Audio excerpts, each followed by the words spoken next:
Okay, hey everybody, Adrienne here with Shirus and Shenanigans.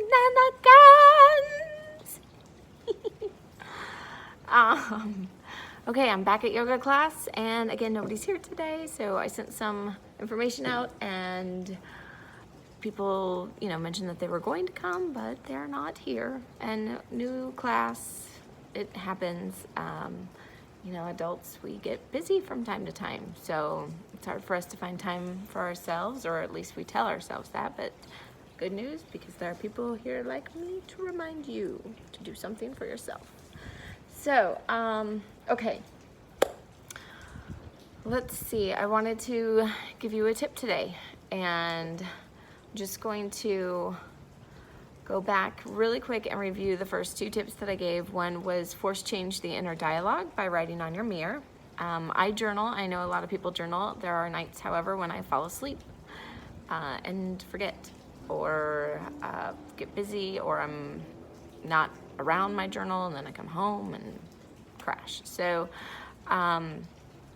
writing things on your mirror really helps. Your bathroom mirror, because you're going to go in there twice and twice a day, and you have time to read it because you'll be there brushing your teeth for at least 2 minutes. And every other time that you go in there, it's still something that's kind of finding its way into your subconscious. So the tips to write on your mirror, again, are things that you either do believe about, positive things that you believe about yourself, positive things other people have said, or positive ways that you want to aspire to be. So the second tip was letting go of judgment, and that was letting go of words of like good, bad, right, wrong, should have, could have, would have, those types of things, those types of words at least, and replacing it with, is it working?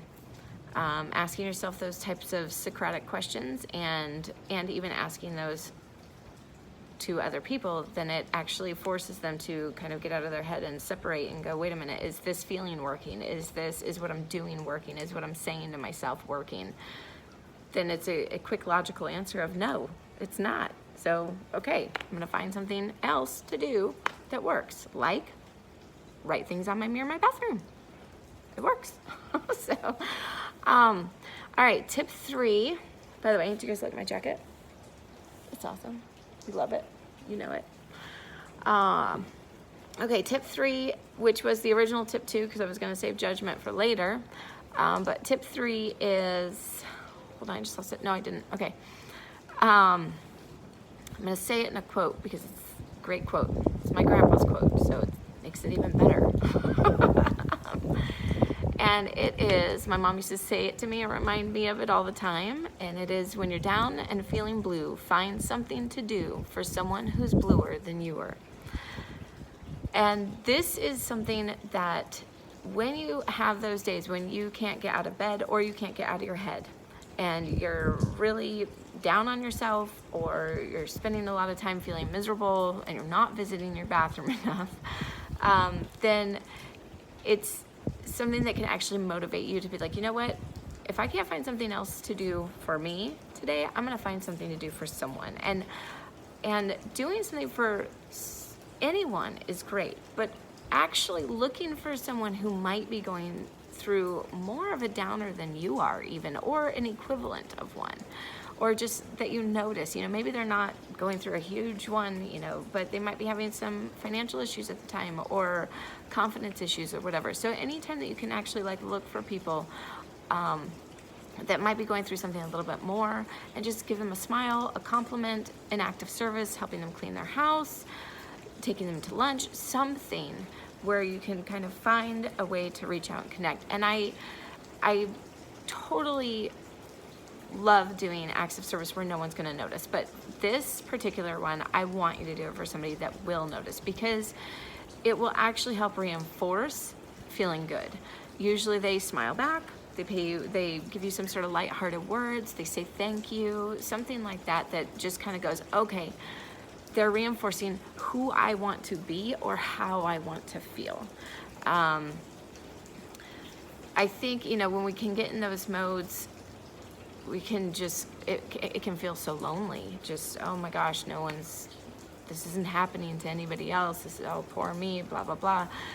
There's a lot of self-pity in there. And a lot of times that self-pity gets reinforced because as people, we're almost always looking up. You know, we're aspiring to, that's what I want to be, that's what I want to do, that's who I want to be like.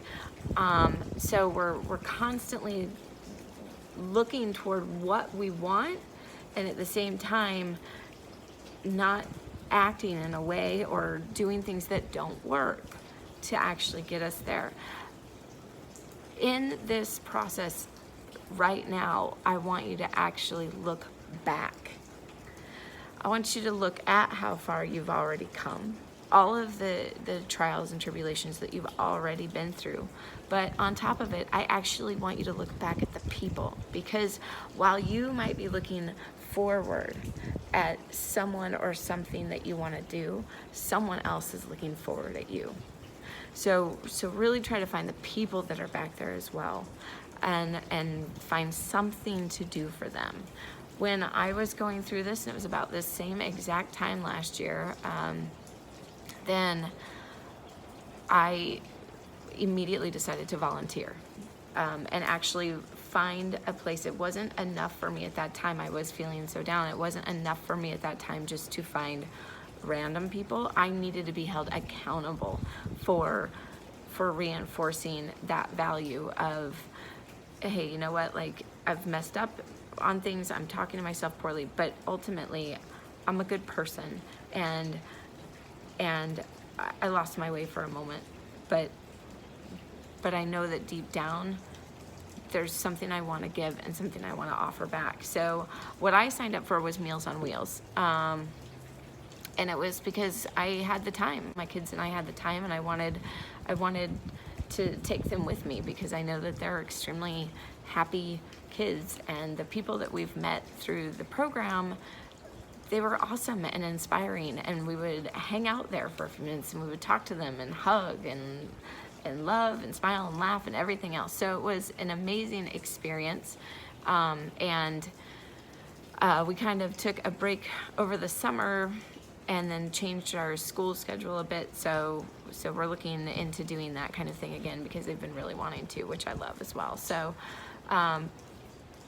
if you are going through something and you do need that type of accountability, and you know if you do, then find a program that actually offers that. Someone who will call you when you're not there, someone who will, you know, provide a schedule. And the nice thing about volunteering for those types of programs is that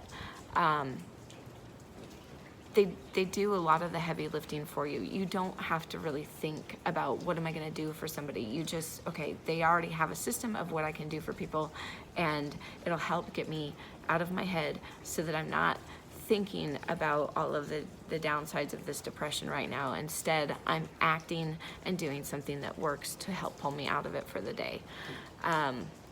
Anyway, so again, remember, when you're down and feeling blue, find something to do for someone who's bluer than you are. All right, I hope you guys have a great day.